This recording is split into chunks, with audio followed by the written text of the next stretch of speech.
मीरा रोडमध्ये एका अज्ञात व्यक्तीवरती गोळीबार झाल्याची घटना जी आहे ते समोर आली आहे। मीरा रोड रेल्वे स्थानकाजवळच्या या शांती शॉपिंग सेंटरमध्ये जे आहे ते ही गोळीबार झाल्याची घटना समोर आली आहे। अज्ञात व्यक्तीकडून जे आहे ते एका व्यक्तीला गोळीबार फायरिंग करण्यात आली। याच मॉलमध्ये जी आहे ती ही फायरिंग झाली।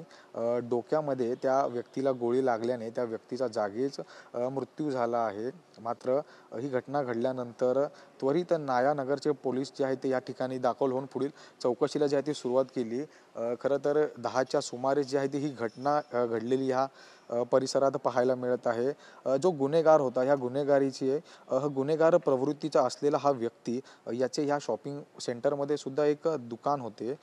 मात्र ज्या व्यक्तीवरती या अज्ञात व्यक्तीने गोळीबार केली त्या व्यक्तीला कुठल्या एका केसमध्ये साक्षीदार होते, त्यांना त्या केसमधून मागे घेण्यासाठी दबाव येत होता। मात्र त्यांनी तो दबाव स्वीकारला नसल्यामुळे त्यांच्यावरती हा गोळीबार झाल्याची देखील प्राथमिक माहिती जी आहे मिळत आहे।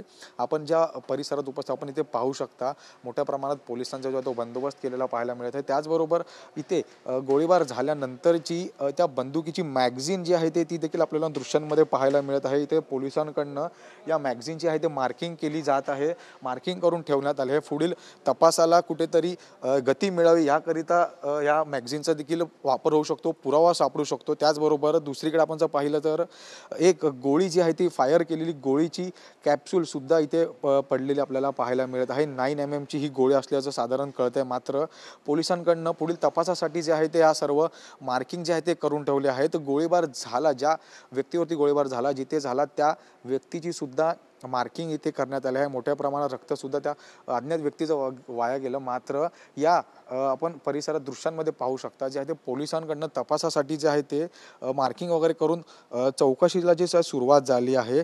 न्यायानगर पोलिसांकडनं जे आहे ते ह्या सर्व केसचा जो आहे तो दखल घेतला जात आहे। मात्र तो अज्ञात व्यक्ती हा या कोणत्या दृष्टिकोनातून या व्यक्तीवरती गोळीबार करण्यासाठी आला होता, नेमकं कारण काय होतं, पुढील ह्या सर्वच गोष्टींचा तपास जो आहे तो न्यायानगरच्या पोलिसांकडनं तपास घेताना आपल्याला पाहायला मिळत आहे। व्हिडिओ जर्नलिस्ट कृष्णा पवारसह मी जय पवार, TV9 मराठी, मुंबई।